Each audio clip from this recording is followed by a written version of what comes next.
Hey everyone, welcome to my review for Cour 4, Episode 4 of Bleach's Thousand Year Blood War, which is the first episode that wasn't shown in theaters, so all of you lucky people that got to go to the movie theaters and watch Bleach, this is all new for you too, so we're all in this together now, don't know what's coming, and I was hoping this episode was gonna cover a big Kenpachi fight with the way last episode ended.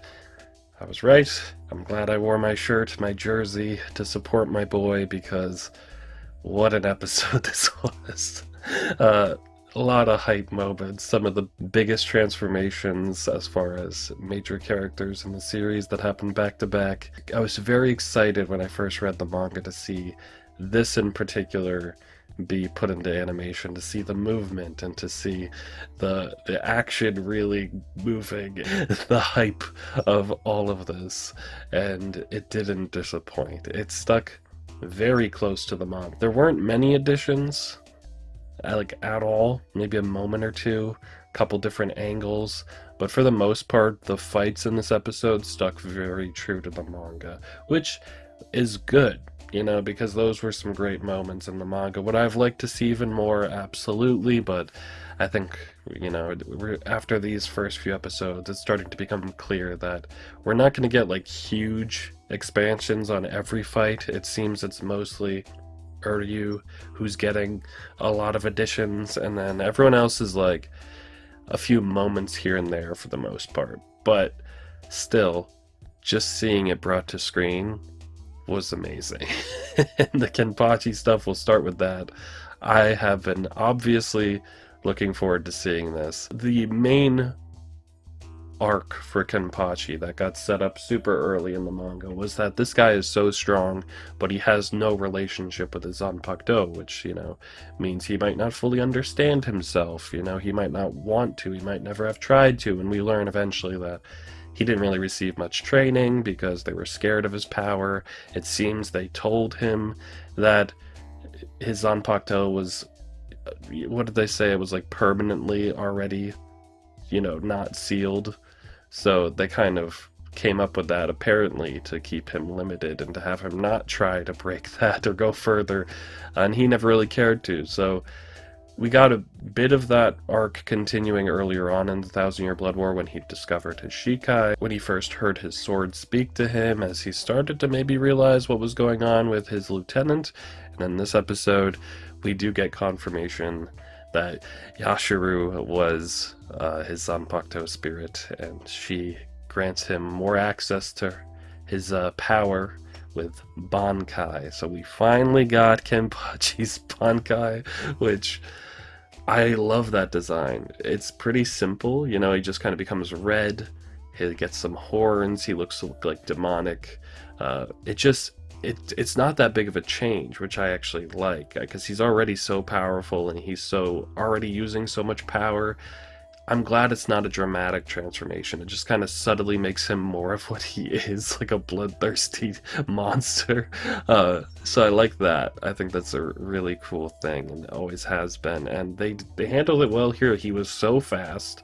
I liked that a lot. That, he's not doing anything flashy. He's just faster and more deadly, and they really emphasize that here in a good way, so I liked that a lot. He is doing pretty well against Gerard.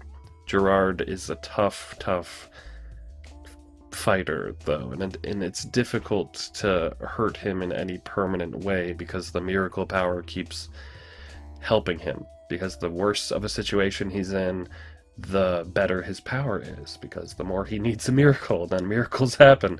I do love that, Kenpachi discovering himself fully and becoming his most powerful self is in itself kind of a miracle, after he spends the whole series kind of limited and handicapped, and to finally truly stand is like a miracle, and I like that a lot. It was cool that they really touch on that a little bit, and yeah, that fight was handled really well. It was a lot like the manga. There were some cool angles, though, of when the attacks were happening that I liked a lot. And they captured the sheer power of it. I loved Gerard trying to catch himself with his sword as he was falling. That was cool. Yeah, it was handled well. And then the moment too with Yashiru and Kenpachi. I don't remember if it was set in the woods in the manga, but it reminded me of where they first met, so I liked that a lot. And the filter they had over it was kind of cool. It was kind of surreal and dreamlike, and uh, her giving him too much of his power that his body couldn't handle was great because it just emphasizes that he still has even more power to give. He just can't use it, which is crazy to think about. And the nice kind of callback to Gremmy, where his body's falling apart because of it. Great stuff. But yeah, that part of that fight ends, and then you get the Hitsugaya stuff, which I thought was built up much better here in the anime. It was subtle, but we emphasized his falling flowers, the melting shards, a bit more. And starting at the end of last episode, that kind of started to be built up a little. And then this episode, we really emphasized that, which the manga did too, but I just felt it more here. Especially as it got to the end, right before his transformation, where he matures. His voice obviously changed. It seemed like a completely new voice actor, which will be interesting to see if in the English dub, since his normal voice doesn't sound as childlike. I don't know if they'll have a different actor for the adult Hitsugaya, or just have his actor who already sounds like a fully grown man speak. But here, I really liked that it was a different actor. I thought that was cool. I'm pretty sure it sounded like a completely different person. I might be wrong. I like the Hitsugaya fight a lot. I'm glad they captured how fast his freezing is, that it's like instantaneous. I thought that was really well handled. Looked great. Really cool stuff. But yeah, again, very similar to the manga. They didn't really add that many moments for him, but you don't really need to. I feel like with these two transformations, you want to emphasize how powerful they are and how quickly the fight kind of starts to go their way. You don't really want to show Gerard resisting too much, because really he's just kind of getting wrecked for the most part, but obviously surviving. So I'm glad kind of that we didn't get like a whole nother section of Gerard, holding his own against them, because I think you need to really show that the two of them are so powerful in these forms. And I like that the two of them are kind of both restricted, they're kind of both hindered by their own selves a bit, and then that the power is too much for them.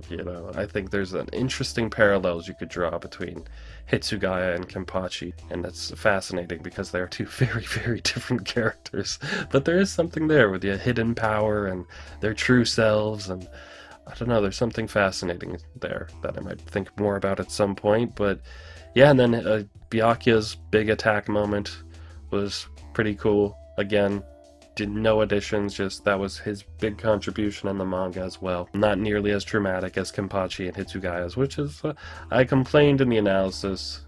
Complaint is a strong word, but I do wish Byakuya got a bit more of a crescendo like they did, like a big climax. But I think people were saying at one point that was his big move against Ichigo, right? It's been literal years since I read that fight, so I did not remember that, but I'm pretty sure people said that was, his big ultimate attack that he used against Ichigo and then never used until now, which, yeah, I completely forgot about that. But a big addition in a way, which I really liked, which was that we continue to emphasize the scale of this problem, which I think is a great choice, where we start the episode with this bird, like a crow in a puddle, and he's looking up and he sees the sky, and like the worlds are merging, like reality is breaking and the barriers are thinning, and this poor bird is like, what the hell happened to the sky?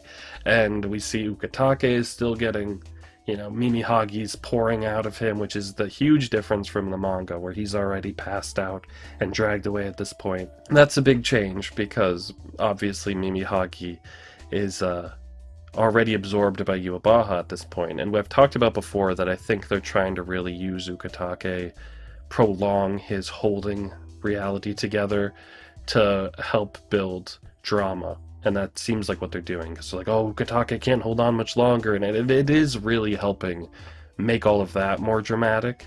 So that's really cool that the Ukitake is still like in it, you know, he's not completely out of the picture and then what happens happens. Um, he's still doing something, which is, I think, a smart way to kind of keep him in the story and keep his sacrifice present and heroic, and I think it's a good move. What I loved was that because the barriers are thinning, there's this addition where there are all these hollows in the living world in Karakura Town. Obviously, I love to see the hollows, so if you want to throw in some more hollows, that's great. You see the hollows, and I'm like, oh, that's interesting. Like, but then they make such a good choice where they have Ryunosuke and Shino, the two rookies from the beginning of the Thousand Year Blood War, who seem like they might be like more important early on. I thought, oh, maybe Ryunosuke is going to be kind of like a passing the torch kind of character for the final arc. But the two of them were the rookies in the beginning that were not at all prepared to fight the Hollows, and Ichigo and his friends had to save them. They volunteer, Ryunosuke in particular, the more cowardly of the two, they volunteer to go fight the Hollows in Karakura Town because that's their jurisdiction and that's what they were assigned to do and what they failed to do before. And that's such a good roundabout way to bring their arc full circle that the manga didn't have. They really disappeared into the background after a little while, after like the first invasion. They may have had like a moment or two after that, but nothing that like really sticks out. But this is such a good way to fulfill those characters. I think that's such a smart addition. I love that so much. And then, not only them, but the other side Soul Reapers that like don't do anything are volunteering to go help. So it's like Okikiba, who was on the bottom of my lieutenant ranking. He showed up. Our discount Jojiro's like, I'm ready to do something. And I'm like, yes, Okikiba, do something. And you even had the, I always forget his name, the Afro Soul Reaper that hangs out, you know, in a lot of moments.